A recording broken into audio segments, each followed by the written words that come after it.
Oi, eu sou o Dudu Cabral, esse é o meu canal e vamos falar do especial de Sense8 de Natal.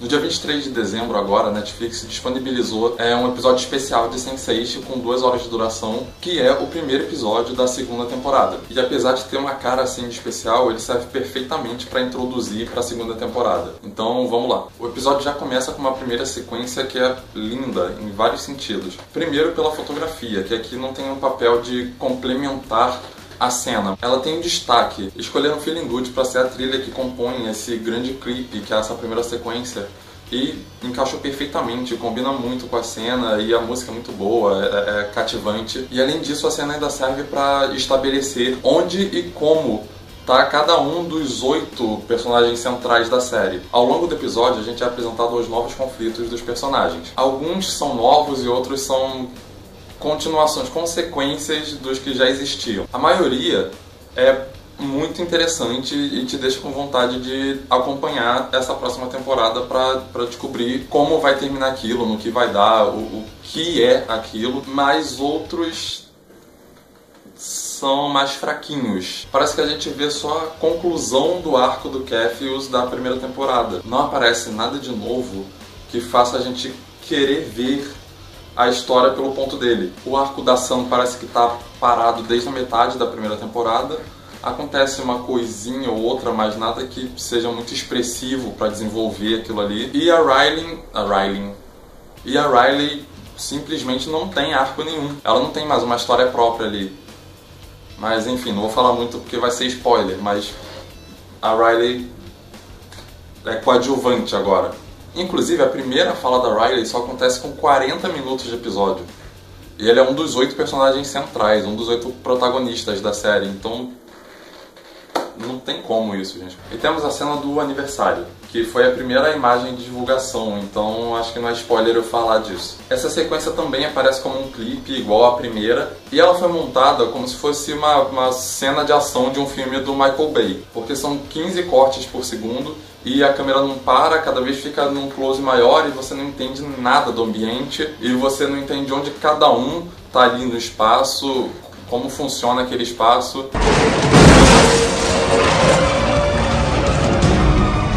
E fica muito confuso. Por outro lado, a gente tem a cena do sexo grupal, que não é um sexo grupal, né? A famosa cena da suruba, que apesar de parecer uma repetição, não é, porque ela é uma reprise do que está passando, mas justamente por isso ela mostra como evoluiu a relação entre eles. Dessa vez todos estão participando daquilo e eles se entregam muito mais a esse sentimento. Inclusive, por todo o episódio a gente consegue ver como a relação deles está muito mais desenvolvida. Eles estão lidando de uma forma muito melhor com essa coisa deles serem Sense8s. Um outro ponto falho do episódio é que nem sempre o humor funciona. E isso quebra um pouco a conexão com o episódio, com o que a gente está vendo. Tem, por exemplo, uma cena com a Kala envolvendo a lua de mel dela com o Rajan. Tem uma coisa que deveria ser engraçada, mas não é engraçada em momento nenhum. E dura uns 3, 4 minutos e aquilo não anda. E a gente fica olhando sem sentir nada, só querendo que passe logo, e isso é ruim. Entre a primeira e a segunda temporada aconteceu uma coisa que sempre é horrível para qualquer série ou qualquer... Wouldn't a fly swatter be easier? Para qualquer série, para qualquer saga de filmes. Independente do que motivou isso a acontecer, é sempre horrível, que é a troca de ator de um personagem. O ator que faz o Capheus foi trocado. Era o Amell Amin na primeira temporada e agora é Toby Onumeri. Não sei se é assim que se pronuncia. O lado bom disso é que esse novo ator, o Toby Onumeri, ele é muito bom. No meio do episódio a gente já não percebe mais, a gente esquece que foi trocado o ator. E outra coisa boa é que normalmente as séries, quando isso acontece, costumam fazer piadinhas com isso, e essa não foi diferente. Eu, pelo menos, gosto. No meio de uma conversa com um amigo dele, ele vira e diz: os rostos mudam, o coração não. Rostos. Bom, depois eles ainda falam disso de uma forma um pouco mais direta, que até lembra um pouco Eu, a Patroa e as Crianças, quando trocaram a atriz que faz a Claire. Claire. O que foi? O que está diferente em você?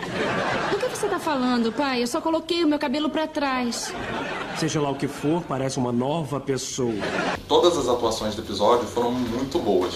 mas a do Alfonso Herrera teve um destaque muito grande. Tem uma cena em específico com ele que tem um texto que é muito difícil e a cena é muito importante e ele conseguiu falar tudo, fazer tudo de uma forma que é muito natural, parecia que era dele mesmo aquilo. A primeira temporada terminou com uma coisa muito grave acontecendo com o Will e não dava pra ter ideia de como ele ia lidar com isso, o que ia acontecer dali pra frente. E aqui nesse episódio eles mostram muito bem como ele tá passando por isso tudo, de que forma ele tá conseguindo sobreviver com isso. Tem umas coisas ainda um pouco falhas ali na relação dele com os sussurros. Sem ser muito específico, tem uma coisinha de clichê no estilo vilão conta o plano pro herói, mas tem uma dinâmica muito boa ali. E quando os sussurros aparecem pra ele, ele enfrenta, ele não fica por baixo hora nenhuma, mas ainda assim o sussurros é uma figura muito ameaçadora, muito perigosa. É perfeito para um vilão. O Jonas também continua aparecendo pro Will, ele só tem diálogos positivos. Ele vai ensinar sobre alguma coisa, vai falar sobre alguma coisa que a gente não sabe.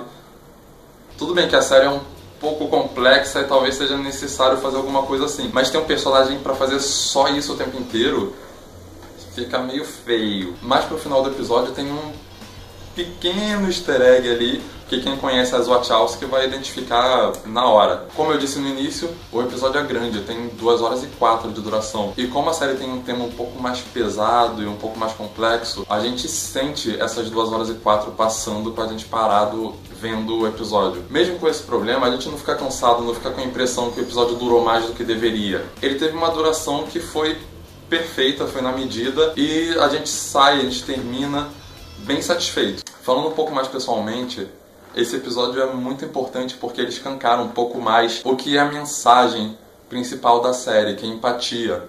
Tem uma cena um pouco mais pro início que mostra bem isso. Tem uma fala da Carla, ela tá falando com o Rajan, enquanto tá acontecendo uma outra coisa com os outros personagens. E aí a gente vê que, mesmo estando em partes do mundo diferentes, com realidades completamente diferentes, em situações diferentes, tem coisas que conectam todo mundo. Não só eles, por eles serem senseis, mas todo mundo consegue, de certa forma, se colocar no lugar do outro de algum jeito. E o que você acha disso?